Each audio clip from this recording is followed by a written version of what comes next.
السلام عليكم ورحمة الله وبركاته. ودنا የተከበራችሁ የሴትነት ፕሮግራም ተከታታዮቻችን ቃል በገባንላችሁ መሰረት ከፍቺ ጋር ተያያዙ ለእናንተ ያስተምራል ይጠቅማሉ ብለን ያሰብናቸውን ዋና ወሳኝ ነጥቦችን እያነሳን በዚህ ሲዝን እንገኛለን። ለዛሬ እንደመወያያ ርዕስ አድርገን የመረጥነው ፍቺ ለሁሌም መፍትሄ ነው ወይ የሚለውን ይሆናል።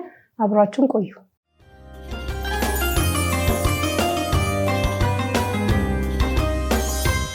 ተመልሰናል። ብዙ ጊዜ በትዳራችን ላይ ፈተና ሲያጋጥመን አለመስማማት፣ ጭቅጭቅ ሲበዛ ማለት ነው ትዳራችን ተስፋ የለውም በማለት ፍቺ የምናስብበት ብዙ አጋጣሚዎች ይኖራሉ። ግን ሁሌም ፍቺ መፍትሄ ነው ወይ የሚለውን ነገር ዛሬ በሰፊው አንስተን የምንወያይ ይሆናል። ትዳራችን ለመታደግ የሚያስችሉን መፍትሄዎች እነማን ናቸው የሚለውን ከኡሙ መርየም ጋር በሰፊው እያነሳን ምንቆይ ይሆናል ማለት ነው። ሰላም አለይኩም መርየም፣ ሳምንቱ እንዴት አለፈ? አልሐምዱሊላህ ረቢል ዓለሚን። እኔ ሳጠይቅኝ ያው አቀዋለው ብዬ አልሐምዱሊላህ። ያው ሰፈራችንም አንድ ስለሆነ ብዙ ጊዜ በብዙ ነገር እንገናኛለን። አልሐምዱሊላህ። ወደፊቱም አላህ ፍቅሩን ጨምርልን። እሺ ዛሬ እንዳልነው ብዙ ጊዜ ትዳር ላይ ፈተናዎች ሲያጋጥመን ፍቺን ነው የምናስበው። አንድ ሁለቴ ትሞክሪያለሽ ከዛ ይሄ ነገር ተስፋ የለውም ብለን ተስፋ የምንቆርጥበት ነገር አለና እስቲ ሁሌ ፍቺን እንደ መፍትሄ ከማድረግ ይልቅ እንዴት ለትዳራችን እንዴት መድረስ እንችላለን፣ እንዴት ከፍቺ ራሳችን መጠበቅ እንችላለን የሚለውን እስቲ አንድ ወሳኝ የምትይውን መፍትሄ እስቲ አጋሪ። ፍቺ ሁሉ ጊዜ መልስ አይደለም ወይም ደግሞ መፍትሄ አይደለም። ባለፈው ፕሮግራማችን ላይ አውርተነው ነበር። ነገሮች በጣም ሲደራረቡ ሳይፈቱ ሲቀሩ ነው ወደ ምን የሚሄደው ወደ ፍቺ የምንሄደው ማለት ነው። ነገር ግን ምልክቶቹን ለይተን ካወቅን በጊዜ መንቃት ይቻላል። በጊዜ መንቃት ይቻላል ስንል አንደኛ እንደ መፍትሄ ልናቀርበው የምንችለው ነገር ምንድነው? ለለውጥ ዝግጁ መሆን፣ ኒያችንን ማስተካከል ስልሽ አሁን ብዙ ጊዜ ግጭቶች፣ ጸቦች ሲነሱ ወይንም ደግሞ አለመግባባት ሲፈጠር ወደ ምንድነው የምንሄደው? እኔ ትክክል ነኝ እሱ ነው ጥፋተኛ ብለን ምን ማድረግ ነው የምንፈልገው? የሱን ጥፋት ፕሩፍ ማድረግ እንፈልጋለን አይደለ? ወይንም ደግሞ ጥፋተኛ ነው ያልነውን አካል እስከመጨረሻው ሄደን ይሄ ነው ጥፋቱ እኔ አልነበርኩም ጥፋተኛ የሚለውን ነገር ማጉላት እንፈልጋለን። የራስ ሳይታይ የሰው ላይ ብቻ ማተኮር ማለት ነው። አዎ እኔ እኮ ጥፋተኛ ነኝ ብለሽ ጭራሽ አትቀበይም። ወይንም ደግሞ እኔም ጋር ክፍተት አለ የሚለውን ነገር አትቀበይም። ያንን አካል ነው ማጥቃት የምትፈልጊው ማለት ነው። ይሄ ትልቅ ችግር ነው። መጀመሪያ ለለውጥ ራሳችንን ማዘጋጀት አለብን። ለውጥ ስንል የሚስተካከለውን ነገር አንቺም ጋር ይሁን እሱም ጋር ይሁን ያለውን ነገር ለማስተካከል መዘጋጀት፣ ጭንቅላታችንን ማዘጋጀት ይጠበቅብናል ማለት ነው። ኒያችን ምን መሆን አለበት? ጥሩ መሆን አለበት። ጥሩ መሆን አለበት ስልሽ መፍትሄ መፍጠር ነው እንጂ ጥፋተኛውን ማጉላት አይደለም። ማውጣት እንደመቀሰር እንደሚባለው ማለት ነው። ለመወቃቀስ አይደለም እዚህ ጋር የሚፈለገው። መፍትሄ ከተባለ ኮምፕሊትሊ ይህን ሀሳብ መጣል አለብን። ወደ ሶሉሽኑ ነው መሄድ የሚጠበቅብን። ኒያችን መልካም ሊሆን ይገባል ማለት ነው። ስለዚህ በጣም ጥሩ ነጥብ ያነሳሽው። ግን እንኳን በትዳር ብቻ ሳይሆን በህይወታችን ነው ይሄን መርህ የምንይዝ ከሆነ ለችግሩ ሶሉሽን ምንድነው መፍትሄው ምንድነው ላይ የምናተኩር ከሆነ አንቺም ብዙ አትጎጂም። ለምን ሆነ አይደለም የምታስቢ፣ በቃ ኦሬዲ ሆኗል፣ ተቀብለሽዋል፣ ያለፈው አልፏል። ምን ማድረግ አለብን? ከዚህ በኋላ ያለውን ለማስተካከል ነው መሄድ ያለብን እንጂማ ወደ ኋላ እየሄድሽ የ10 ዓመት የ20 ዓመት የምትቆጥሪ ከሆነ መቼም አታባሪ። ስለዚህ መፍትሄው ላይ ትኩረት ማድረግ፣ ጣት መቀሳሰር ትተን መወቃቀሱን ትተን ኒያችን ወደ ምን መሆን አለበት? ወደ ሶሉሽኑ፣ በቃ የተሻለ የወደፊቱን አስበን የተሻለ ነገር ለማምጣት ነው መሄድ ያለብን። አንደኛውን በጥፋተኛ ነው ብሎ ለማንበርከክ አይደለም መሄድ ያለበት። ብዙ ሪሌሽኖችን አይተሽ ከሆነ ወደዛ ነው አይደለም ያመሩት። አንቺ ጥፋተኛ አለመሆንሽን ለማጉላት በሱ ሰበብ ነው ቤተሰቡ የፈረሰው፣ እሱ ነው ወደ ፍቺ ያመጣን ወደሚለው ነው የምንሄደው ማለት ነው። ያ ትክክል የሆነ አካሄድ አይደለም። እውነት እንኳን ቢሆን ይሄኛው ነገር ሳይጠቅሰው ግን ሶሉሽኑን መፈለግ ህክማ ይጠይቃል ሁሉም ነገር። አንዳንዴ ያወቅነውን ሁላ ማውራት አሁን ለስታወሪኩ ቀላል ነው አይደለ? ግን ለራስሽ ለቤትሽ ጋር ለማምጣት ስትይ ግን ነፍሲ ያለ፣ ሸይጣን አለ፣ ንዴቱ አለ፣ ቤተሰብ አለ፣ ቁስሉ አለ፣ አልዳንሽም ውስጥሽ ገናና ይሄን ሁሉ እርግፍ አድርጎ በቃ እሺ ቁጭ ብለና ለዚህ ነገር ሶሉሽን እንፈልግ ማለቱ ከባድ ነገር ነው። ግን አንድ ነገር ደግሞ ሳትለፊ ፍሬውን ማግኘት የለም፣ ውጤት ማምጣት አይቻልም ማለት ነው። በአንድ ጊዜ ማለት ነው 5 ዓመት በትዳር የኖሩ ጥንዶች ናቸውና ምን አለ ያው ትዳር ላይ ግጭቶች አሉና ይጋጫሉ። ከዛ ወዲህ ሚስት በቃ ምንድነው የፈለገችው? ባል ጥፋተኛ ነው፣ በቃ ተንበርክኮ ይቅርታ ይጠይቀኝ፣ ጥፋተኝነቱን ይመን። አንዳንዴ ደግሞ ያው እልህኛ የሆነ ፐርሰናሊቲ ሲኖርሽ ያም ሰው ማይቀበል ከሆነ ነገሩ ይከራል። ከሮ መጨረሻ ጉዳዩን ወደ ፍርድ ቤት ወሰደችው። ለምንድነው የወሰደችው? በቃ ጥፋቱን ይመን በሚል ማለት ነው። በኋላ ላይ ያው ፍርድ ቤት ላይ ያለውንም ነገር ታውቁታላችሁ። ደስ የሚል ነገር የለም። ሄዶ ቤተሰብ ወደ መንካት፣ ልጆች ወደ መበተን፣ እሱ ብቻ ሳይሆን ዙሪያሽ ያለውን ሰው ትነኪያለሽ። የሱ ቤተሰቦች ይነካሉ፣ የአንቺ ቤተሰቦች ይነካል እና ነገሩን ስታየው በቃ አላማራትም። ይሄ ውስጥ እንዲያውም ምንድነው ያስገባኝ? አውዝ ቢላህ ሸይጣን ነው አለችና አንዴ ፍርድ ቤት ከገባሽ እኮ አይለቅሽም። እሱም ይከሳል፣ የሚያጋግል አካል ነው ያለው። ደጅ ከወጣን ላይቀር የሚባል ነገር ደግሞ ይመጣል። አንዴ ስሜን አጥፍታ ይለ አንዴ ደጅ ወጣ፣ ወሬያችን ደጅ ወጣ አይደለ? እስከ መጨረሻው ይሄዳለሁ ሐቄን ነው ማስከብረው ብለሽ ትገፊበታለሽ እና በኋላ ላይ ወደ ራሷ መለስ ስትል በጣም በቃ ያለው ሁኔታ ነገሩ ሁላ ሲደብራት አይ እኔ ትዳሬ ቤቴን ማዳን ይሻለኛል፣ ልጆቼን ማሳደግ ይሻለኛል ብላ ክሱን ዘጋች ማለት ነው። ክሱን ዘግታ ብዙም አልቆየም። ባልየው ራሱ መጥቶ አቅፎ ነው ይቅርታ የጠየቀው። ስለሽ አንዳንዴ እልህ በመጋባት ማይሆን ነገር ውስጥ እንገባለን። ብዙ ትዳሮችን ካየን መሀል ላይ ነገሩን ክር የሚያደርገው ሸይጣን ነው። አንዳንዴ እንዴ ለዚህ ነው እንዴ የምትዩ በቃ በጣም ተልካሻ በሆነ ምክንያት ፍርድ ቤት ሲመላለሱ ታያለሽ። አንዱ ለአንዱ እጅ ቢሰጥ ቢተወው ቀላል ነገር በሆነ ነገር ማለት ነውና ትልቁ አንደኛው ስቴፕ ምንድነው? ችግርን ከማክረር ይልቅ ወይንም ደግሞ ተወቃሽ አካል ከመፈለግ ይልቅ ወደ ምን ለመሄድ ጭንቅላትን ማዘጋጀት፣ ወደ መፍትሄ ለመሄድ ጭንቅላታችንን ማጥራት፣ ኒያችንን ማጥራት ያስፈልጋል ማለት ነው። ስለዚህ ያው አንቺ ውስጥሽ ንጹህ ከሆነ አላህ የሚጨመርበታል፣ ያ ነገር እልባት ያገኛል ማለት ነው። በጣም ስልሽ ይሄን የተቀበለ ሰው ይሄን ማድረግ የቻለ ሰው በእውነት ነው የምልሽ ትልቅ ሰው ነው ሐቂቃተን። ሁሌ ሶሉሽንን ማሰብ እና አንድ ይሄን ስትይ አባቴ የሚለኝ ነገር ትዝ አለኝ።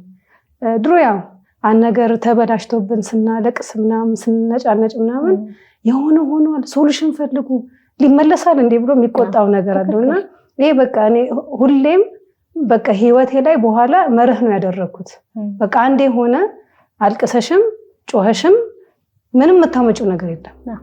ስለዚህ ተቀብለሽ ከዚህ በኋላ ያለው ምን ላድርግ ለምን ምንድነው ሪዋይንድ የሚባል ነገር የለም፣ ወደኋላ መመለስ የለምና ሶሉሽን መፈለግ በጣም ትልቅ ነገር ነው። ሌላ እንደ መፍትሄ ልናነሳው የምንችለው ነገር ከመጥፎ ነገር ጥሩ ነገር ላይ ማተኮር። ብዙ ጊዜ ውስጥሽ ስለቆሰለ ብዙ ነገር ከሱ ጋር መጥፎ ነገር ስላሳለፍሽ የሚያደርገው ጥሩ ነገሮች ጭራሽ አይታዩሽ፣ ይጋረድብሻል። ነገርየው ሌላ ቦታ ሄደሽ እንኳን ማታገኘው ነገር ይኖራል። አሁን አንዳንዴ ሰውን ስታጭው ነው አይደለ የሚገባሽ። አሁን አንድ አክስቴ የምትለው ነገር አለ። ዝም ብሎ ቤት የሚቀመጥ ባል ራሱ የሚያጎለው ነገር አለ፣ ሲሄድ የሚያጎለው ነገር አለ የምትለው ነገር አላት። እና ሰው በመሆኑ የሚያጎለው ነገር አለ ሁሌም ማለት ነው። ግን አንቺ በዛን ጊዜ የሚታይሽ መጥፎ ነገር ነው። እና ረሱላችን ብለዋል እኮ ሰለላሁ ዐለይሂ ወሰለም አንድ ሙእሚን አንድ ሴት ሙእሚንን ሚስቱ ማለት ነው እንዳይጠላት።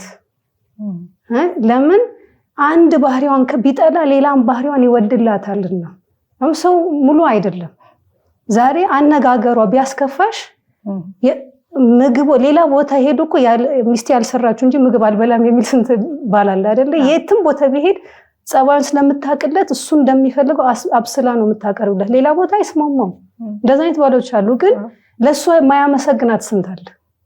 ተረዳሽኛ? አንዱ ባትወድላት አንዷን ትወድላት አለ። እና ረሱል አስቀምጠውልናል ይሄ መርህ። ሳይካትሪስቶች ደግሞ ምን ይሉታል መሰለህ 80-20 ሩል የሚሉት ነገር አላቸው።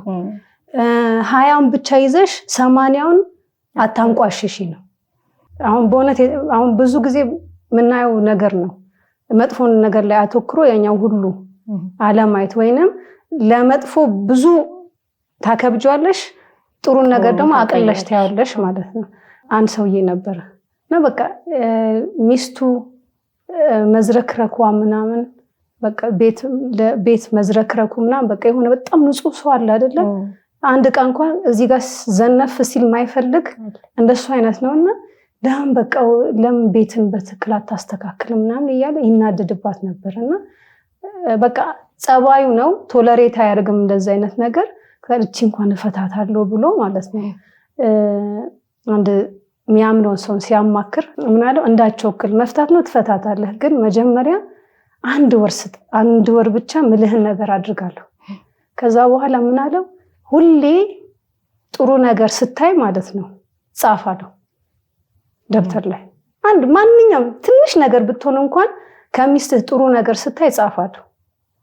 ከዛ ላይ እሱም እሺ የሚያምነው ሰው ስለሆነ ምክሩን ተቀበለ። ቅድም እንዳልሽው ለለውጥ ክፍት መሆን ምን ያመጣልሻል? መፍትሄ ያመጣልሻል ማለት ነው። እሺ ብሎ መጻፍ ጀመረ። ለካ እሱ ይታየው የነበረው መዝረክረኳን ነው እንጂ ለምን ተዝረከረከች የሚለውንም አልጠየቀም። ከዛ ኋላ ልጆች ስታስጠና፣ ልጅ ማስጠናት ከባድ ነው አይደለ? ልጅ ያለው ነው የሚያውቀው። ልጅ ማስጠናት፣ ከዛ ለሱ ብላ ምግብ ራሱ ሰራ መጨነቋ ምን ማለቷ በቃ ሁሉም ነገር ማየት ጀመረ እና ሲጽፎ በዛበት፣ ጥሩ ጎኑ በዛበት። ግን ይጋርዶ የነበረው ምንድነው? አንድ ጥፋት ነበር፣ እይታው ነበር። እና ይሄን ሲያይ በቃ እውነትም ሚስቴን በደልኳታል፣ ይሄን ሁሉ ሳላይላት ሳላመሰግናት ፍቺ እንኳን እንዴት አስባለሁ ብሎ በራሱ ተጸጸተ ማለት ነው። በብዙ ትዳሮች ጠጋ ብለን ካየነው እንደዚሁ ይመስለኛል። ማለት አትኩረሽ ወደ ውስጥ ማየት አለመቻል፣ ከላይ ብቻ ያለውን ነገር አይቶ ወደ ውሳኔ መሄድ ነው ትልቁ ችግር ማለት ነው። ሌላኛው መፍትሄ ደግሞ ምንድነው? የስልጣን ሽኩቻን መተው መቻል አለብን። ትዳር ፉክክር አይደለም። ይሄ ማነው አለቃ አይደለም። በጣም ስልሽ ይቅርታ ላቋረጥኩሽ፣ ግን ብዙ ሰው የሚፈተንበት ነገር ስለሆነ ነው ይሄኛውና ወላሂ ወንድሞቻችን ከሴቶቻችን የበለጠ ይሄኛው ነገር ወንድሞቻችን አትኩሮ ቢያዳምጡት በጣም ደስ ይለኛል። አሁን ያልሽው ነገር ማለት ነው። አዎ አንዳንዴ የእውነት አወቅን የሚሉ ሰዎች እንኳን የሚያስደነግጥ ሁኔታ ላይ ሆነው ታገኛቸዋለሽ። ማለት ስልሽ ለሸሪዓ እጅ መስጠት ያስፈልጋል። አንደኛ ነገር ሸሪዓ ነገሮችን የሚያመጣቸው በምክንያት ነው። የቤት ኃላፊ ወንድ ነው ተብሏል አይደለ? ይሄ እንዳለ ሆኖ ሴቷ ይህን ነገር መቀበል ካቃታት ወይንም ደግሞ መጋፋት የምትፈልግ ከሆነ ትልቅ ችግር ነው። እሱ ብቻ ሳይሆን ወንዱ ደግሞ እሱ አለቃነቱን ደግሞ ሁሌ በየአጋጣሚው ደግሞ ማሳወቅ ከፈለገ ይሄም ሌላ ችግር ነው ማለት ነው። የሚያስፈራራለ ታውቂያለሽ፣ እኔን ካላስደሰሽ ጀነትን አታገኝም ያለብሽ የኔ ነው። ይሄ ነገራቶች ወደ ጥሩ አያመራም። እንዴት ነው መሰለሽ? እሱ እንዳለ ሆኖ አንዳንዴ እኮ የምታውቂውን ነገር ተደጋግሞ ሲነገርሽ እንዴት ነው እያወቅሽውም የእሷን ሐቅ ሳያቅላት ቀርቶ የራሱን ብቻ የሚያጎላ ከሆነ ይሄ ጥሩ አይመጣም። ስለዚህ የፉክክር መድረክ አይደለም። እሱም አንቺ ትብሽ እሷም አንተ ትብስ ከተባባሉ ነው ያማረ ህይወት የሚኖሩት እንጂ እሱ ስልጣኑን ለማስገንዘብ እያንዳንዱን ድንጋይ የሚፈነቅል ከሆነ በጣም አስቸጋሪ ነው የሚሆነው። ሴቷም እንደዛው ካየን ሸሪዓ ምን አድርጎልናል? ወንዱ ቤቱን እንዲያስተዳድር ተብሏል አይደለ? እሱ ስራውን ለመስራት በሚወጣበት ጊዜ ቤቱ ላይ ያለው ነገር ደግሞ ማን ትከሻ ላይ ነው የሚሆነው? ሚስትየዋ ትከሻ ላይ ነው የሚሆነው ማለት ነው። እሷ የምታደርገውን ነገር መቀበል መቻል አለበት። ወይንም ደግሞ ተወያይተው ተስማምተው የሚያደርጉትን ነገር ማድረግ አለባቸው። ወጥቶ ሲገባ እሷ የምትሰራው ነገር ሁሉ ላይ ጣልቃ ልግባ ካለ እዚህ ጋር ችግር ይፈጠራል። በቃ ይሄ መታወቅ ያለበት ነገር ነው። እሷም ደግሞ እሱ የሚሰራው እና የሚያደርገው ውሳኔዎች ላይ ሁላ ጣልቃ የምትገባ ከሆነ ጥሩ አይመጣም ማለት ነው። ስለዚህ ሰላማዊ መንገድ ምንድነው? ተነጋግረው ተወያይተው የሚያደርጉት ነገር ነው። ሸሪዓ ላመጣው ነገር ደግሞ እጅ መስጠት መቻል አለብን። አሁን ጊዜ ቅድም እንዳልሽ የሴቶች መብት ተብሎ ሐታ እኛ ሙስሊሞቹ ጋር የተፈጠረ ትልቅ ያመለካከት ለውጥ አለ። እሱ የሚያደርገው ማድረግ ትፈልጋለች፣ እሱ የሚወስነው ላይ መግባት ትፈልጋለች። አንዳንዴ ማን ከማን ያንሳል የሚለው መንፈስ ቤት ያፈርሳል። የፉክክር ቤት ምንድነው የሚባለው? ክፍቱን ውሎ ክፍቱን ያድራል አይደለ? እንደዛ ነው የሚሆንብን። ስለዚህ ወደ ፉክክር ጭራሽ ነገሮችን ማምራትም መግፋትም የለብንም። ሁል ጊዜ አንዱን ማባስ እንደዚሁም ደግሞ የአንዱን ውሳኔ መቀበል መቻል አለብን። እጅ መስጠት አንዳንዴ እኮ በተቃቀር ነገር በማያስፈልግ ነገር ሁላ መነጋገር ጣልቃ መግባት አያስፈልግም። ስለዚህ ፉክክር ቤት የሚያፈርሰው በቃ ፉክክር ነው። ፉክክር የሚባለውን ነገር ማጥፋት መቻል አለብን ማለት ነው። ስለዚህ ባል የቤት መሪነቱን ታምኖ ግን አንዳንድ ነገር ለሷም ቢተውላት ጥሩ ነው። አሁን መሪ ነኝ ብሎ እዚህ ጋር የጭቆና አገዛዝ ሊያረግ መሄድ የለበትም ነው እኮ መሪ። ግን እሱ የማይኖርበት ሰዓት እዛ ቤት ላይ ይበዛል አይደል እንዴ? የሆነ ካየ ነው ልጆች አስተዳደግ ላይ ለምሳሌ እሷ ናት ልጆች ጋር የምትጨቃጨቀው፣ በዚህ ግባ በዚህ ወጣ የምትለው እና ቀኑ ሙሉ እሷ ናት የምትለፋውና የሚሆነውና ማይሆነው ከሱ የበለጠ እሷ ታውቃለች። ባህሪያቸውንም በነገራችን ላይ የልጆቹን እሷ ታውቃለች እኮ። ከአባት አስተውለሽ ከሆነ እነሱ የሚገቡበት ሰዓት ከስራ የሚገቡበት ሰዓት ላይ ያለችዋ ጊዜ ላይ ብቻ ነው ከልጆቹ ጋር የሚገናኙት። እቺ ግን ቀኑ ሙሉ ከነሱ ጋር ታሳልፋለች። ልጁ እንዴት እንደሚያስቡላ ይበልጥ ልታውቅ የምትችለው ሚስት ናት። ስለዚህ አንዳንዴ የሆነ ውሳኔ ስትወስን አይ እንደዚህ አትበዩ ልጁን ምናምን መሀል ላይ ጣልቃ ገብነት አያስፈልግም ለማለት ያህል ነው። ለምን ከእናት በላይ ደግሞ የሚያስባለ እንደ ልጁ የለም። አንዳንዴ አካሄዷ ስህተት ሊሆን ይችላል። ቢሆንም ህፃናት ፊት መናገር አያስፈልግም። ወይንም ደግሞ የቀን ሁላ ልፋቷን በሚያጨልምበት መንገድ መናገር አያስፈልግም። ቀስ ብሎ እሱም አስተያየት መስጠት ካለበትም ጊዜና ቦታ አይቶ አስተያየት መስጠት ማለት ነው። ለምሳሌ ያህል አንድ እንትን ልጥቀስልሽ። ምሳሌ ሴቶች ስንባል ማለት ነው ወንዱ የቤተሰብ ኃላፊ ነው ሲባል ጭራሽ ማይቀበሉ ሴቶች አሉ። የሷ ድምጽ እንዲሰማ የምትፈልግ እኔ ልዘዝ፣ እኔ አውቃለሁ ከአንተ በላይ ለምን እሱ ደጅ ስለሚውል እኔ ነኝ ማቀው ስለዚህ ቤት ምን ታውቃለህ አንተ መች ከነሱ ጋር ጊዜ ታሳልፋለህ ብላ ወደ ጦርነት ከገባች በቃ ይሄ ወደ ሌላ ነው የሚያመራው ማለት ነው። ስለዚህ ግጭቶችን ከመፍጠር ይልቅ ሽኩቻ ይሄ ፉክክሩን ከመፍጠር ይልቅ ወደ ምን ማዘንበል ይጠበቅብናል? ወደ ሰላማዊ አኗኗር ማዘንበል ይጠበቅብናል ማለት ነውና ፉክክር ቤት ያፈርሳል ባካችሁ የምንለው ፉክክር ውስጥ አትግቡ። ገብተንም ከሆነ ይሄ ነገር ስህተት መሆኑን አይተን ማቀዝቀዝ ማብረድ መቻል አለብን። አሁን የጠቀስናቸው ሁሉ መፍትሄ የሚሆኑት ምንድነው? ሁለቱም አካል ለነገርየው ክፍት ሲሆኑ ነው። ለለውጥ ክፍት ሲሆኑ ነው። ስህተት አለብኝ ኦኬ ተቀብያለሁ የሚለው ነገር ክፍት ሲሆኑ ነው። እንዲሁም በዋነኝነት ደግሞ ቁጭ ብሎ ችግራችን ምንድነው ብሎ መወያየት ሲችሉ ነው። ሳይጣሉ አንተ እንደዚህ ነህ አንቺ እንደዚህ ነሽ ሳይባባሉ ለምን አንድ ነገር ሲነሳ ቀጥታ ካስተዋልሽ ላፍሽ ራሱ የሚቀድምልሽ አንተ ነህ አንቺ ነህ ባለፈው የነገርኩህ አልሰማ ብለኸኝ አከሰርከን ወደ ወቀሳ ሳይሄዱ ግን ቁጭ ብለው አንተ ነሽ አንቺ ነሽ ሳይባባሉ በግልጽ መወያየት ሲችሉ ነው። ይሄ ከሌለ ግን የትም አይደርሱ። ይሄ መጀመሪያ ያልነው በቃ ክፍት መሆን አለብሽ፣ ለለውጥ መቀበል አለብሽ። ያኔ ነው ማውራት የምትችይው እንጂማ በውስጥሽ እሷን አጥፋተኛ እሱ ነው ብለሽ እያመቅሽው ከዛ በኋላ ሳታምኝበት ከገባሽ እንዲኮ ፈትፍተሽ መነጋገር ራሱ አትችይም። ካልተነጋገርሽ ደግሞ ለውጥ ማምጣት መፍትሄ ማምጣት ደግሞ አይቻልም። አሁን ቁጭ ብለው ምንም ሳይጨቃጨቁ ሳይከራከሩ በቃ መፍትሄውን ብቻ ማውራት የማይችሉ ከሆነ ምንድነው የሚሆነው? ጭቅጭቅ ነው የሚሆነው።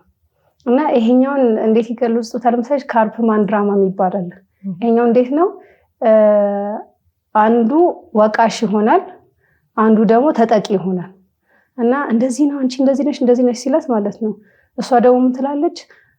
እኔ እኮ እየበደልከኝ ነው፣ በቃ ምስኪን መሆን እኔ እኮ ለቤት ብዬ ነው ምናምን እንደዚህ ማደርገው ትላለች።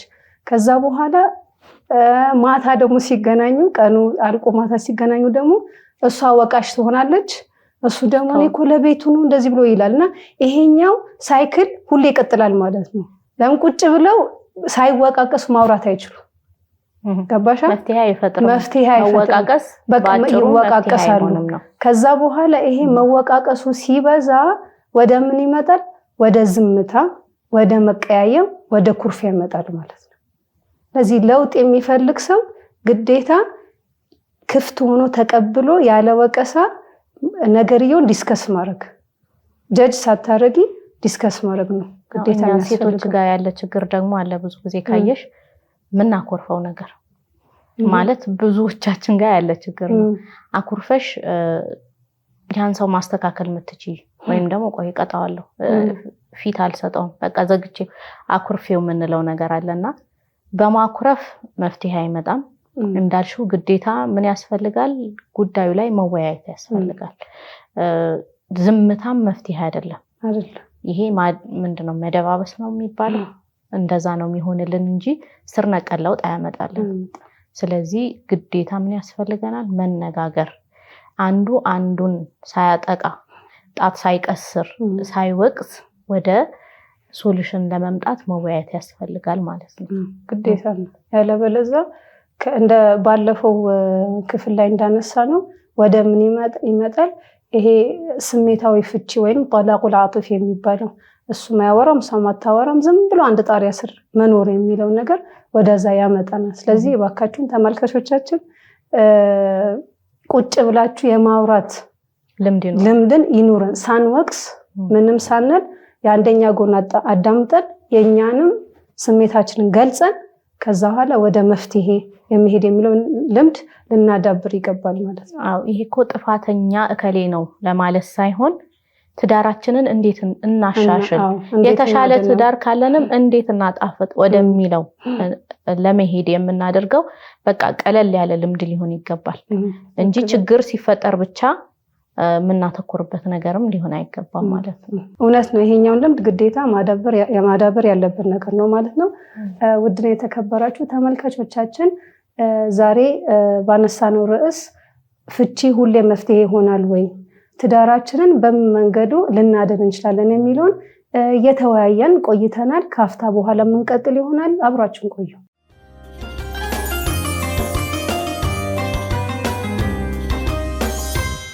ተመልሰናል ተመልካቾቻችን። ያው ከኡሙ መርየም ጋር ትዳራችንን እንዴት ማዳን እንችላለን፣ ፍቺ ሁሌም መፍትሄ አይደለም የሚለውን እያነሳን ነበረና እስቲ የተቀሩትን መፍትሄዎችን ደግሞ እንጥቀስ። ሌላኛው ፍቅርን ማደስ እንደ መፍትሄ ልንወስደው እንችላለን። ፍቅር ማደስ ስንል ፍቅር ማደስ በራሱ ፕሮሰስ አለው ማለት ፍቅራችንን እናድስ ስላልኩኝ በአንድ ሌሊትና ቀን ውስጥ ሊታደስ አይችልም። ጊዜ የሚወስድ ነገር ነው። ግን ተቀብለን ምንድነው የሚባለው ይሄ መጀመሪያ ስቴፑን መጀመር መቻል አለብን። እየተሻለ እያገገመ እየተስተካከለ ሊመጣ የሚችል ነገር ነው ማለት ነውና መርሆች አሉት፣ ቅደም ተከተሎች አሉን። ያን ቅደም ተከተል ሳንሰለች የሚሰለቸን መች ነው መሰለሽ? ውጤት ቶሎ የምንጠብቅ ከሆነ ነው የምንሰላቸው ማለት ነው። ጊዜ እንደሚወስድ አውቀን ቀስ በቀስ ሳንቸኩል ውጤቱንም አሁን አላገኘሁትም ብለን ሳንማረር ወደ ምን መሄድ አለብን? ወደ ትዳራችንን ወደ ማደስ ወደሚለው መፍትሄ መሄድ አለብን ማለት ነውና ባለፈው ፕሮግራም ብለናል። ፍቅር ይታደሳል አይደለ? ይሞታል፣ ይደክማል። ያው ነው ኢማናችን እንዴት ነው? አንዴ ይጠነክራል፣ አንዴ ይላላል አይደለ? እንደዛ ሁላ ፍቅርም እንደዛው።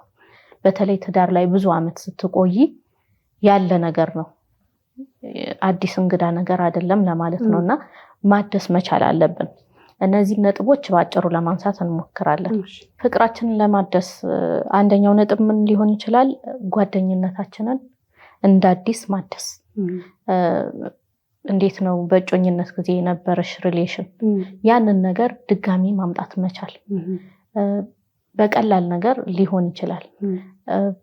ደጅ መውጣት አብረሽ አሁን እንዴት ነው በመጀመሪያ በትዳርሽ ጊዜ ሁሌ ውጭ ወጥተሽ ትናፈሻለሽ ምን ትያለሽ ያንን ነገር ማምጣት መቻል አለብን ማለት ነው። ሁለታችሁ ብቻ ሆናችሁ ወጥታችሁ ስትዝናኑ መንፈስ እርካታ እንዳለው ይህንን ማስታወስ መቻል አለብን ማለት ነው። ደጅም ባንወጣ ቤት ውስጥ ቡና ስታፈይ በረንዳ ላይ ወጥተሽ አየር ቀይረሽ ብቻ ሁለታችሁ ብቻ የሆነ ኳሊቲ ጊዜ ማሳለፍ ልጆች እንግዳ ምናምን የሚባል ሌላ ደባል አካል ሳይኖር ለሁለታቸው ብቻ የሆነ ኢንጆይ የሚያደርጉት አይነት ጊዜ ማሳለፍ ማለት ነው። ይሄ አንደኛው ነጥብ ነው። ሌላኛው ትዳር ላይ ስትቆይ ፍላጎትሽን በግልጽ መነጋገር መቻል አለብሽ። ባልሽ ካንቺ የሚጠብቀውን ነገር ልታቂ ይገባል። እሱም አንቺም ከሱ የምትጠብቂበትን ነገር ሊያቂ ይገባል። እዚህ ጋር ግን ምንድነው ማስተዋል ያለብን 100% ሳቲስፋክሽን የሚባል ነገር የለም። ትዳር ላይ ለምሳሌ እንዲልበሺ እንዲሆኚ ይልሻል አይደለ እንዴ 100% ማሳካት ባትቺ እንኳን ከግማሽ በላይ ከ50 60 70 80% ማሳካት ብትቺ ይህንን መቀበል መቻል አለበት። አንቺም እንደዛው ከሱ የምትጠብቂው ነገር ፐርፌክት ካልሆነም አክሰፕት ማድረግ መቻል አለብሽ። አንዳንድ ሰው እንዴት ነው ባህሪው ወይ 100% ይሁን ካልሆነ ይቅር የሚል አይነት አመለካከት ያለው ሰው አለ። ካደረገ በትክክል ያድርግ ካልሆነ ይቅር የሚል አይነት አቋም ውስጥ ይገባሉ ማለት ነው። እንደዛ የሚባል ነገር የለም። 100% የሚባል ነገርም የለም አይደለ? ዱንያ ላይ ስንኖር እኮ ፐርፌክት የምንለው ነገር የለም። ቢሆንም ግን ያ ሰው ጥረት እስካደረገ ድረስ በከፊል ነገር መደሰት መቻል አለብን ማለት ነው። ሌላኛው ሶስተኛው ምንድነው ይሄ ትዳራችንን ራሱ ወደ ተሻለ መንገድ መውሰዳችንን እንደ ኢባዳ ጉዳይ አይተን ልንጸናበት ይገባል ማለት ነው። ሊላሂ ተዓላ የሚለውንም እያስታወስን ትዳርሽን ለማከም ብለሽ የምታረጊው ፕሮሰስ እኮ አድካሚ ሊሆን ይችላል፣ ረጅም ጊዜ ሊወስድ ይችላል። ቢሆንም ግን እንዴት ነው ሁሌ ኢባዳ እንደምናደርገው ሰላታችንን እንደምንሰግደው ጾም እንደምንጾመው ይሄም የኢባዳ አካል መሆኑን ማስታወስ መቻል አለብን ማለት ነው። ያኔ አንስተላችምም ውጤቱንም ከጊዜ በኋላም ካገኘሽው በጣም የሚያስደስትሽ ይሆናል ማለት ነው። ስለዚህ ሲሪየስ አድርገን ነገሩን መውሰድ አለብን ለማለት ነው። ዛሬ አንድ ነገር ሞክረሽ ከዛ ይህ ለውጥ የለውም ብለሽ እንደምትተየው አይደለም ለማለት። ሌላኛው ጥፋተኛውን የመፈለግን ወይንም ደግሞ ክትትል የምንለው እንዴት ነው አንዳንዴ እሷ ናት ጥፋተኛ እሱ ነው ጥፋተኛ እዚህ ትዳር ላይ የሚለውን የመፈለግ አባዚያችንን ማቆም አለብን። ይሄ የሰይጣን ስራ ነው። ይህን ሰይጣን ማባረር መቻል አለብን። ማን ነው ጥፋተኛ የሚለው ላይ ሳይሆን ትኩረታችን መሆን ያለበት ውጤቱ ላይ ነው ትኩረታችን መሆን ያለበት። ስለዚህ ውጤት ተኮር የሆነ ተግባር ማድረግ ይገባናል ማለት ነው እንጂ እየተመለስን ወደ ኋላ የጥፋተኛው ማን ነው እዚህ ጋር አንተ ነህ እንዲያረከው አንቺ ነሽ እንደሚባል ከሆነ መፍትሄ ዘላቂ መፍትሄ ማምጣት አይቻልም ማለት ነው። ስለዚህ ይሄን ሸይጣን ተግባር መሆኑን አውቀን ማባረር መቻል አለብን ማለት ነው። ያኔ ፍቅራችንን ማከም ይቻላል፣ ማደስ ይቻላል፣ እንደ አዲስ ሊያንሰራራ ይችላል ማለት ነው። አውና ፍቅር ማከም ጋር ስንል አሁን የጠቀሻቸው አለ አይደለ እርስ በራስ ጥሩ ጊዜ ማሳለፍ የሚለው ላይ እዛ ጋር ግን አንድ ማስመር የምፈልገው ነገር ምንድነው በዛን ጊዜ የሚያጣሉን ነገሮችን ማንሳት የለብንም። ተግባብተናል። አሁን በቃ ሙዱ ተስተካክሏል ጥሩ እንትን ላይ ነው ያለነው ብለው እሱን ማሳመን የምትፈልጊው ነገር ማንሳት ስለሽ እርግጠኛ ከሆንሽ እንደሚቀበልሽ ሁሉም ነገር ምልክቶችን ካይሽ ልታነሽ ይቻለሽ ግን የሚያጣላሽ ነገር ግን እዛ ጋር ማንሳት የለብሽ። እዚህ ጋር ጥፋተኛው ማን ነው የሚለው መፈለግ መተው አለብን ያልኩት ለዚህ ነው። አባባሌ እንዴት መሰለሽ ጥሩ ነገርም ሲመጣ ወደ ኋላ መሄድ የለብሽ። እሱ ብቻ ሳይሆን አሁን አንድ ላይ አሳልፈን ፍቅራችንን ማደስ ስንል እዛ ሞመንት ላይ ሊያጣሉሽ የሚሞክሩ ነገሮችን አለመቀስቀስ ማስወገድ አለብሽ። ለምን እዚህ ጋር ቦንድሽ የምታጠናክሪበት ሰዓት ነው እንጂ ችግርሽን የምትፈችበት ጊዜ አይደለም። ትክክል። አንድ ይሄ ነው። ሁለተኛ ደግሞ ድንገት አንድ እንደዚህ በጥሩ ሙድ እያላችሁ እስቲ ስለ ችግራችን እናውራ ተብሎ በሁለቱም ፈቃደኛ ሆኖ ማውራት ከጀመሩ ደግሞ ሴቶች ብዙ ጊዜ የሚሰሩት ጥፋት አለ። ምን ይላሉ? 5-6 ጥፋቱን በአንዴ ይደረድራሉ።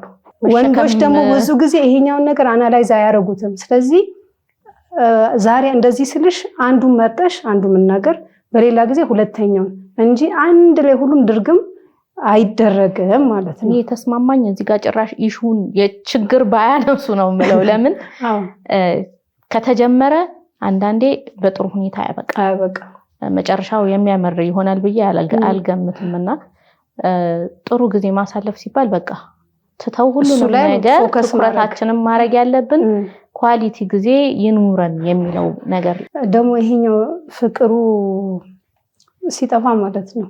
አንዳንድ ሴቶች በቃ አንዋደድም ነገርየውን ለማከም አይሞክሩም። በቃ እንደ ድሮ አይወደኝም አያየኝም ብላ ወደ ፍቺ እንደ ሶሉሽን የሚያመሩ ሰው በቃ ፍቺም በእውነት ፍርድ ቤትም የሚሄዱ አሉ። በቃ ፍቅር የሌለው ህይወት አልፈልግም ብሎ ማለት ነው። እና አንዷ በእውነት ፍርድ ቤት ሄደች። ከዛ በኋላ ዳኛ ኬዙን ሲያየው ማለት ነው መጀመሪያ ችግሯን ያዳመጣት። ከዛ በኋላ እሺ ጠየቃት። ባልሽ ግዴታውን አይወጣም ወይ አላት። አዎ ይወጣል አለችው። ለልጆችሽ ትምህርት ቤት አይከፍል? ይከፍላል። ኢድ ሲሆን አረፋ ሲሆን ልብስ አይገዛም? ይገዛል። ይሄን ሲሆን አያደርግም? ያደርጋል። ምን አላት? ባል እኮ የሚጠበቀውበትን ዋና ዋና ነገሮችን እያደረገ ነው። ይሄን በዜሮ አባስተሽ ማለት ነው እሷ ላይ ብቻ ለምን ታተኩሪያለሽ? ይሄን ሁሉ ለምን አታዩ? ያለሽን ጸጋ ዙሪያሽን ተመልከቺ ነው። ሰው እኮ ፍቺ የሚመጣው አንቺ ያለሽን ነገር ሲያጣ ነው አላት። ዛሬ ይሄኛው ነገር ባይኖር ተቋቁመሽ መኖር ትችያለሽ ወይ አላት። አልችልም አለችው። ይሄ እኮ እሱ ለአንቺ ያለው ክብርና ፍቅር የሚገልጽበት መንገድ ነው። ለምን ነው ይሄኛው መረዳት ያቃተሽ ብሏት፣ እሷ አሁን አንድ ነገር ስላጣች ነው። እሷም ቢዚ ሆነ ነው እንደሌላ ጊዜ ያው ሊያጫውታትም ሊያንሸራሽራትም አይችልም ማለት ነው። ስለዚህ እንትን ነው እይታችን አጭር እንዳይሆን ግድብ እንዳይኖር ስልሽ አስፍተን ማየቱ ጥሩ ነው ማለት ነው። አንዳንድ ጥቃቅን ነገሮች ላይ ብቻ ትኩረታችን ሊሆን አይገባም ማለት ነው። አሁን እርግጠኛ ነኝ ይሄኛውን ፕሮግራማችን የሚከታተሉ ሰዎች ማለት ነው የሚታዘቡ ነገር ይኖራል እዚህ ጋር። እኔ ይሄን አስቤው ቀርቶ አይደለም፣ እሱ ፈቃደኛ አይደለም ወይንም እሷ ፈቃደኛ አይደለችም፣ እናንተ ስላልደረሰባችሁ ነው፣ ማውራት ቀላል ነው፣ ቁጭ ብላችሁ ነው የምታወሩት የሚል አስተያየት እንደሚነሳ በጣም እርግጠኛ ነኝ። ለምን የትዳር ዓለም እንዴት ነው? አንቺ ወደ ግራ ስትይ ያኛው ወደ ቀኝ፣ ብዙ ጊዜ እንደሱ ነው። እና ልጠይቅሽ የፈለኩት ለነሱ መልስ እንዲሆንላቸው ማለት ነው። አንድ ሰው ትዳሩን ማዳን ይችላል ወይ? ፈቃደኛ መሆን አለባቸው ብለናል አይደለ? ሁለቱ ፈቃደኛ ሳይሆኑ ብዙ ጊዜ የምናየው ኬዝ ነው። ስተቱን ማይቀበል ብዙ ሰው አለ። እኔ ችግር የለብኝም እሷ ናት የሚል አለ። ሲነገረው ማያዳምጥ አለ። እንደዛ አይነት ከባድ ጋብቻ ውስጥ ሆነን አንድ ወገን ብቻ ትዳሩን ማዳን ይችላል ወይ? ምንድነው መልሱ? በጣም ይገርምሻል። ይቻላል ብቻ ሳይሆን ያው እኛም ትዳር ላይ ያለን ሰዎች ነን። እዚህ ጋር ስንናገር ስናወራ የኛ ፐርፌክት ላይፍ እየኖርን ነው እያልን አይደለም። ትክክል ነው። የምናወራ ከፍታ ዝቅታው ሁሉም ነገር አለ። እሱ ብቻ ሳይሆን አሁን እንዳልሽው አንደኛው ወገን ለውጥ ለማምጣት ጭንቅላቱ ክፍቱ ሆኖ ሬዲ ሆኖ፣ ሁለተኛው ወገን ደግሞ በቃ ማይፈልግበት ወይንም ደግሞ ጭንቅላቱ ማይከፍትበት ሁኔታዎች ይኖራሉ። በዚህ ሰዓት አንድ ሰው ብቻ ትዳሩን ሊያድን ይችላል። ግን በጣም ሰብር ይጠይቃል። እንዴት ነው? ጽናት ይጠይቃል ነገርየው። አንዳንዴ ሰው ላይ ከማተኮር ይልቅ ራስሽ ላይ መስራት ስንል ሁሌ ከሰው የምትጠብቂው ወይንም ደግሞ አንተ ይሄ ነገር ላይ አጥፍተሃል የምትይበት ነጥቦች ይኖርሻል። ግን ደግሞ ራስሽን አዙረሽ መመልከት መቻል። እኔስ ምን አጎደልኩኝ? እኔስ ምንድነው እየፈጠርኩኝ ያለው ክፍተት እዚህ ትዳር ላይ ብለሽ ራስሽን በጣም በትልቅ ማጉያ መነጽር መመልከት መቻል አለብሽ። ራስሽ ጋር በጣም ብዙ የሚባሉ ከሱ እንዲያውም ከምትዩ ይበልጥ አንቺ ጋር ጎልቶ ሊታዩ የሚችሉ ነገራቶች ይገኛሉ። ስለዚህ አንደኛ ራስ ላይ መስራት፣ እኔ ምን አጎደልኩኝ፣ ምን ክፍተቶች መቀበል ማለት ነው። የራስሽን ስህተት በቃ በራስሽ አይደንቲፋይ አድርገሽ መቀበልና ያንን መቀየር መቻል። አንዳንዴ እኮ እንዴት ነው የባህሪ ለውጥ ባንቺ በኩል ሲመጣ ያም ሰው ይርስልሻል። ያም ሰው ደግሞ ውስጡ እየለሰለሰልሽ እያሸነፍሽው ትመጫለሽ፣ ታሸንፊያለሽ ማለት ነው። ግን ሰብር ይጠይቃል። ሰብር ብቻ ሳይሆን ጽናትም ይጠይቃል። ስለዚህ እኔ እንዲየውንኩኝ እሱ ምንም እንትን አይልም ምናምን የሚል አታካራ ውስጥ መግባት የለብሽም። በቃ አንድ ሆኝ እኔ ራሴ ይሄን ትዳር አድናለሁ ካልሽ ራስሽ ላይ አንደኛ መስራት ይጠበቅብሻል ማለት ነው። እንደዚሁም ደግሞ ራስሽ ላይ መስራት ያልነው ላይ ውስጥሽ ላይ አንዳንዴ እኮ ንዴት አለ አይደለም? የሚንበለበል ንዴት የሚያረገው ነገር ሁላ አንዳንዴ በቃ አይጥምሽም ያልነውና ያነሳነው አይነት ንዴት ውስጥሽ ላይ ሊጫር ይችላል። ስለዚህ ንዴትሽም ማብረድ መቻል አለብሽ። አዎ፣ ለምን ንዴት ውስጥ ያለው ሰው ትንሽ ሲነካ ያበሳጭም ማያበሳጭም አይችልም። አዎ፣ ስለዚህ ይሄ ለሸይጣን መንገድ መዝጋት ነው። ንዴትሽን አበረድሽ ማለት በምን በኩል አምጥቶ ነገሮችን አጋጊጦ ወደ ጸብ ያስገባሻል? አይችልም ማለት ነው። ስለዚህ ንዴት ማብረድ፣ ትኩረትሽን ወደ መፍትሄ ማድረግ ያስፈልጋል ማለት ነው። አንዳንድ ታሪኮች ላይ አይተሽ ከሆነ ባል ቤቱን ትቶ በሚወጣበት ሰዓት ትዳር ይዞም ይሁን አፈንግጦም ይሁን አንዳንዴ እኮ ሌላ ጋር ይሄዳል አይደለ እንዴ? በሚሄድበት ሰዓት አንዳንድ ብልህ ሴቶች አሉ ራሳቸው ላይ የሚሰሩ። አንዳንዱ እንዴት እኔን ትቶ ብሎ ሌላ ነገር ውስጥ ገብቶ በቃ ሌላ ሲን ይፈጠራል ማለት ነው። አዎ፣ እንደዛ ሳይሆን እኔ ምን አጉድዬበት ነው ይሄ ነገር ውስጥ ሊገባ የቻለው ብለው ራሳቸው ላይ የሚሰሩ ሴቶች አሉ። ገጽታቸው ላይ፣ ውበታቸው ላይ ከዛ ያ ሰው ተጸጽቶ ወደ እሷ እንዲመለስ ማድረግ የሚችሉ ያየናቸው ሴቶች አሉ። ስለዚህ ነገሮቹን ለአንድ ብቻ ሃንድል ማድረግ ይቻላል። ጽናትና ምንድነው የሚጠይቀው? ሰብር ይጠይቃል ማለት ነውና ለአንድ ወገን ብቻ ማትረፍ ይቻላል። ያው ጽናቱ ካለ ሰብሩ ካለ ይቻላል። ያ የሄደውን ሰው መመለስ መቻል ማለት እኮ በጣም ትግል ይጠይቃል አይደል እንዴ? አዎ፣ በራስሽ ሰርተሽ የተቀየመበትን ነገር ለይተሽ አውቀሽ ምን ፍለጋ ነው የወጣው የሚለውን ነገር በጣም አጢነሽ ነው እኮ ወደ መፍትሄ የምትገቢው። ስለዚህ ሰብር ይጠይቃል። ጽናቱ ካለ የማይቻል ነገር የለም። ይሄኛውን በምሳሌ ሞር ግልጽ እንዲሆንልን ለመጥቀስ ለምሳሌ ባልና ሚስትን እንደ ቀለም አድርገን እንቁጠራቸው። እሱ ሰማያዊ ነው፣ እሷ ቀይ ናት እና ሰማያዊና ቀይ ሁሌ ሲቀላቀል ምንድነው የሚሰጠው? ፐርፕል ወይነ ጠጅ አይደለ? ይቀየራል? ይሄኛው አይቀየርም። እና ሁሌ እሷ አንተ ሰማያዊ ነህ አንተ ሰማያዊ ነህ ካለችው ይቀየራል? አይቀየርም። ግን እሷ ኦኬ እኔ ቀይ ስለሆንኩኝ እሱ ጋር ሁሌ ስኖር ወይነ ጠጅ ነው የምሰጠው። ወይነ ጠጅን ደግሞ እንደ መጥፎ ሪሌሽን አድርገን እናስበው። ከዛ በኋላ ብልህ ከሆነች አሁን እሱ መቀየር ስለማትችል እሱን ትተውና እስቲ እኔን ሌላ ለውጥ እንዲመጣ ሌላ ቀለም ለማግኘት ማን መቀየር አለበት? እሷ ራሷን ነው መቀየር የምትችለው። ከዛ በኋላ እሷ ራሷን ለምሳሌ እያለች እየለፋች እንዳልሽው ድክመቷን አይታ ድክመቷን ማስተካከል፣ ንዴቷን እያቀዘቀዘች ንዴቷን እንዴት ነው የምታቀዘቅዘው? ራሷን ቢዚ በማድረግ በምትወደው ነገር። ለምሳሌ አሁን ሴቶች ስንባል እኮ የሆነ ፀጉርሽን ቅቤ ተቀብተሽ ሰውነትሽን ስክራብ አድርገሽ ምናምን የሆነ ለራስሽ ጊዜ ስትሰጪ እኮ የሚሰጥሽ ደስታ አለ አይደለ?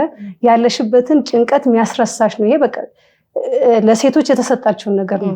ለወንዶች ሴንስ ባይሰጥም ማለት ነው ይሰጣቸው። አዎ፣ ይሄን እያደረገች ውስጧን እያከመች ራሷን አዲስ ነገር እያስተማረች ጉድለቷን እያሞላች እያለች ያለች ወደ ምን ትቀየራለች? ወደ ቢጫ ትቀየራለች።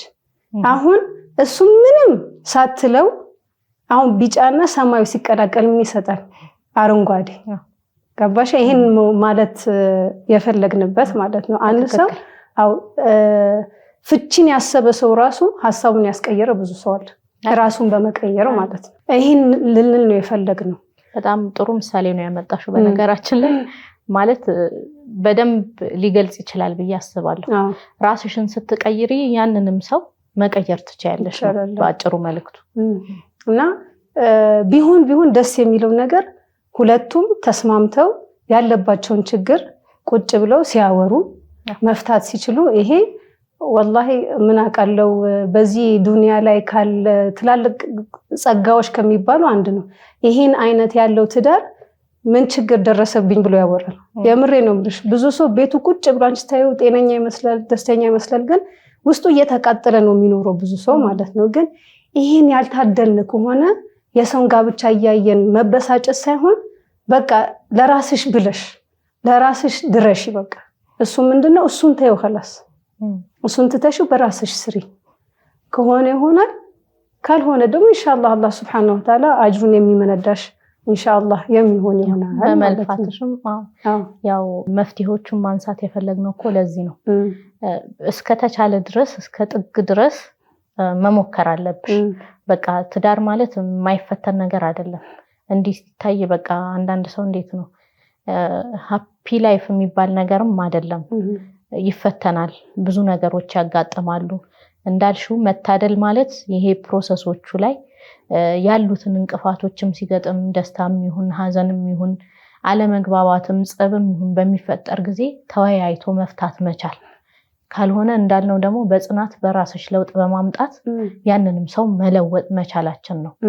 ስለዚህ በአጭሩ መልእክታችን የዛሬ መልእክታችን ምንድነው? ፍቺ ሁሌ መልስ አይደለም። እሱ እንዳለ ሆኖ ደግሞ የመጀመሪያ የእጮኝነት ጊዜ ማምጣት ይቻላል። ይሄ ኢምፖሲብል ነገር አይደለም። ብዙ ሰው ስታዳምጪ እንዴት ነው የሚለው? እሱማ እንዴት ነው አልፏል ጊዜ እንደዛ አይደለም የሚባለው። እሱማ የመጀመሪያ ሰው ነው። አሁን የሚፈጠር የሚመጣ የሚከሰት ነገር አይመስለንም። ተስፋ መቁረጥ አያስፈልግም።